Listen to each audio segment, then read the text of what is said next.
Enjoy 1% merchant commission when you accept Lanka Pay cards. Contact these banks today. Welcome to Times Online interviews. Today we have Mr. Rajeeva Bandaranaike, the CEO of the Colombo Stock Exchange. Welcome, Mr. Bandaranaike. Hi. Mr. Bandaranaike, we have seen the Colombo Stock Exchange being digitalized in 2021, and it's almost been 2 years. How has the market responded to digitalization? I think digitalization has been a success story for the stock market in general. We were pushed to digitalize during the pandemic, as you know, but it turned out in our favor, and we were able to have some quick wins through digitalization. One predominantly is to expand the local or domestic investor base, which I think happened. We also saw that digitization attracted a younger segment of investors. So if you see the situation today, about over 80% of the accounts that are open are those below the age of 40 years. Predominantly earlier, we had the traditional 50 plus kind of investor dominating the investor base. So we have seen a certain shift happening with digitization on one hand. Secondly, we have seen the broad basing of the market. We have managed to triple the number of active investors in the market through digitization directly as a result of that. And then this has also brought convenience and accessibility. We have brought the market virtually to the doorstep of the investor. So any Sri Lankan now from any part of the world can onboard, open accounts, go through the KYC processes, get access to online trading, and then do all of the transactions and then settle as well using internet banking or from the comfort of your home using a mobile phone. So that has brought convenience and on the other hand accessibility too. So you no longer need a stockbroking office that you need to reach out to or a bank, etc. So anybody from any part of the world, in Sri Lankan, and now we have extended it to foreign individuals as well, can make use of the digitalization process and make use of the market opportunities. So when you talk of digitization, we did it in 3 phases and we have completed all 3 phases. So we are not only talking about online access, but even things like nominations, for example. Earlier, one had to visit, if you had a portfolio of say 25 companies, you need to go to 25 different companies and file the manual documentation. Now you can do it digitally and make the nomination through the CDS. So that has really simplified the services that the stock market offers. Over the past few months, have you seen the same kind of activity in onboarding investors through the CSE app? Yeah, we are seeing continuous interest in the market. Of course, I think 2022 was somewhat less than 2021 because 2021 was a very good year for the capital market. We have seen reduced numbers, but still we have I think over 45,000 active investors as of now. Defined as at least 1 transaction per month. Yeah. Over 25 years ago, the CSE was considered to be quite superior to maybe its Indian counterpart. But I think over the last few years, we kind of slept at the wheel. Yeah, so I don't know whether we can lay claim that we were better than India, for example, ever.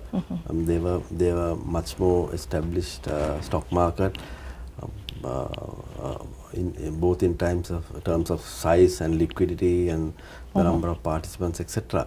But I don't think it's correct to say we slept at the wheel, because let me explain. Now you talked about derivatives and index futures, for example. Yes. I think we have a history, a relatively short history of 37 years once the stock exchange was set up. We may talk about 100 years of share trading in Sri Lanka, but formalized share trading has a tradition of 37 years.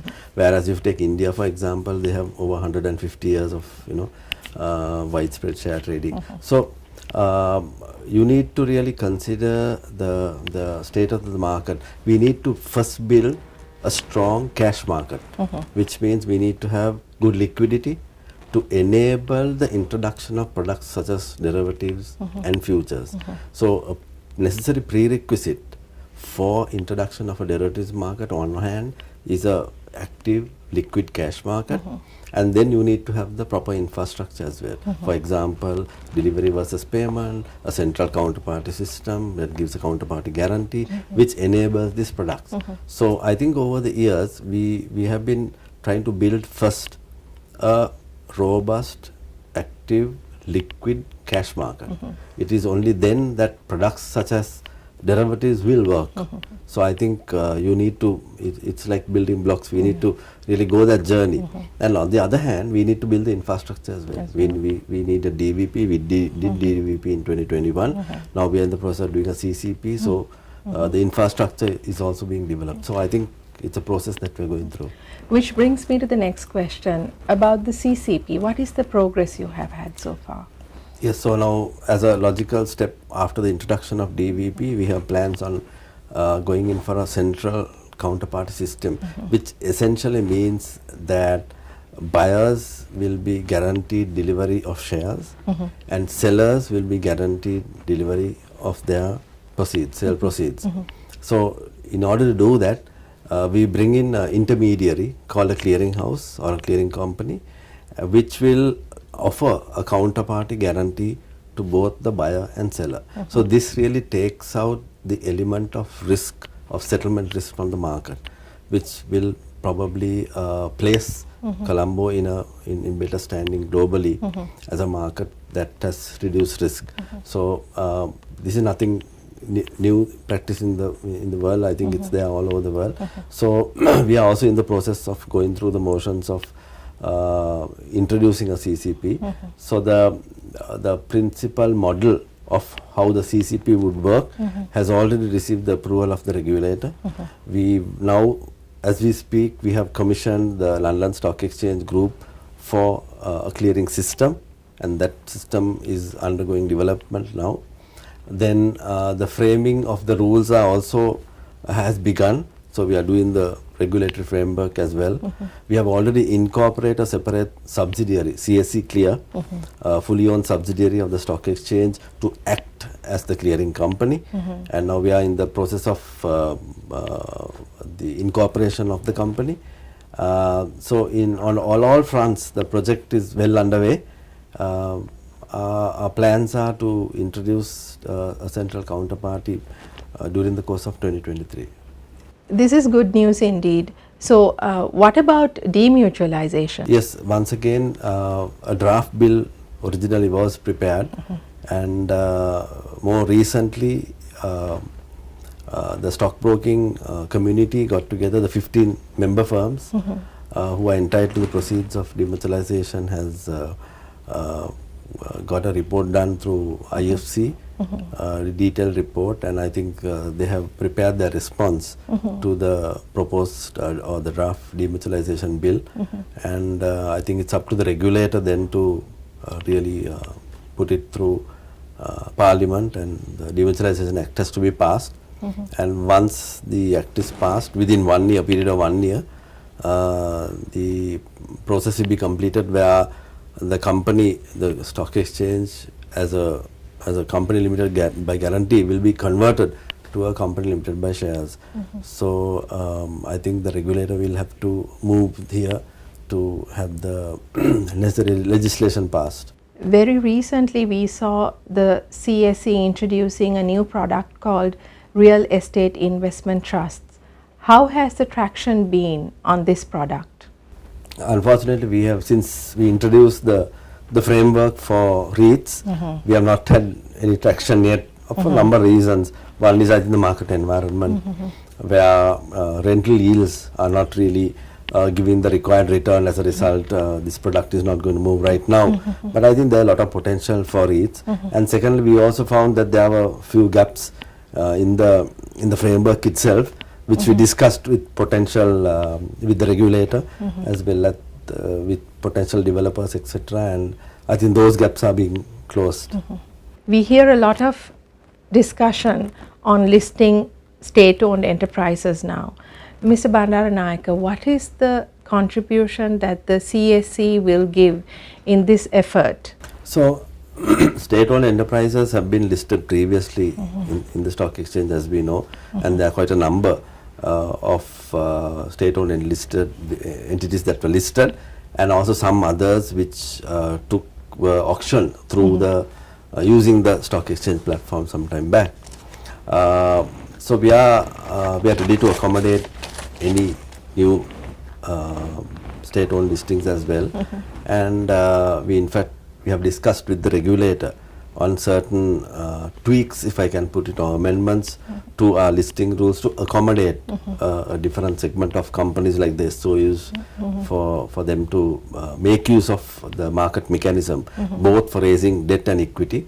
So we need to recognize that they may have certain special conditions, and therefore it's important to facilitate such requirements that will enable state-owned enterprises to list without compromising on any of the country listing requirements or government requirements. But as entry criteria, we are quite flexible to look at what will work with what the government has in mind for potential sale of any state-owned enterprises. But the CSE has an all or nothing board to basically list SOEs. Well, it's in operation, so that can be used. Have you discussed this with the government or the authorities in terms of using yes, so it? the rules are in place, and it's possible to use the all or nothing board. Okay. Mr. Bandaranaike, where do you like the stock exchange to be positioned this year? I think our priority is about expanding the product suite of the market. Right now we are kind of a two-product market. We have equities and also a corporate debt market. But I think our intention is to offer a wider array of choice of products for the investor and as for the listed company as well. So our focus this year, quite apart from building some of the infrastructure that I spoke about, for example the CCP, greater digitalization as well, on the product side we like to concentrate and working on some new products so that investors will be able to make up different market opportunities that may arise. The issue of immediate director disclosures, is it being addressed, Mr. Bandaranaike? Yeah, so right now they have a 5 market day period in which to disclose. So I think we have discussed this with the regulator, and very shortly we can expect an amendment to the rules to make it immediate, which would warrant an immediate disclosure and not wait for the 5 market day period. What are the recurrent issues you have faced in your years at the Colombo Stock Exchange when operating the market? So I think keeping in step with technology, it's ever evolving, and we need to continuously keep investing in technology and systems to ensure that we offer an uninterrupted accessibility to all our stakeholders. So that's one part of challenge that we face. Then the ever escalating costs. I think the exchange rate devaluation also has impacted on some of our costs because it's all system driven. We have one huge system, and that has put some pressure on in the management of resources. I think increasingly we are also seeing HR issues coming up, retention of people, firing of people. I think that's a new trend that's going to we'll have to face during the course of 2023. Of course, having said that, some of the key challenges that we want to overcome is the market liquidity, how we can make the market more liquid, broad base the market with more both foreign and local investors, so that we have a market that is much broader than this, and of course expanding the product suite as well, so which we are hoping to focus on. In terms of expanding the product portfolio, how many new products are you planning to introduce this year? So immediately the equity product that we are thinking of is a regulated short selling and stock borrowing and lending. We feel that will have a fair bit of traction in the market, being one of the first equity products that will come into the market other than the shares that are offered. So therefore we will feel that this will have a lot of interest among investors, so that they have opportunities not only in a market that is on the up, but also in a falling market there are certain opportunities that investors can make use of. And then for those who are with portfolios, they can lend their portfolios and also earn some interest on that. So we feel that it will appeal to both traders and investors. So I think one of the first products that we have lined up, and I think considerable progress has been made in terms of, you know, the regulatory framework is already approved. We have, as we speak, the systems are being developed, etc. So we are hoping that we can introduce this product mid 2023. So that's one equity product. Then we are also thinking of several debt-related products like green bonds, perpetual bonds, then also activating the secondary trading of corporate debt through repos. So there are a number of plans that we have in terms of introducing those products during the course of this year. These are pretty new products. Would you see, or have you tested the appetite for these kind of product? Yes, we have been in constant dialogue with our stakeholders. We do that routinely. So we have been discussing with potential users of this system, and we feel that again all these products that we have identified will have a fair bit of traction in the market. A decade ago, we saw a lot of market manipulation and related offences. Are you seeing these type of offences now?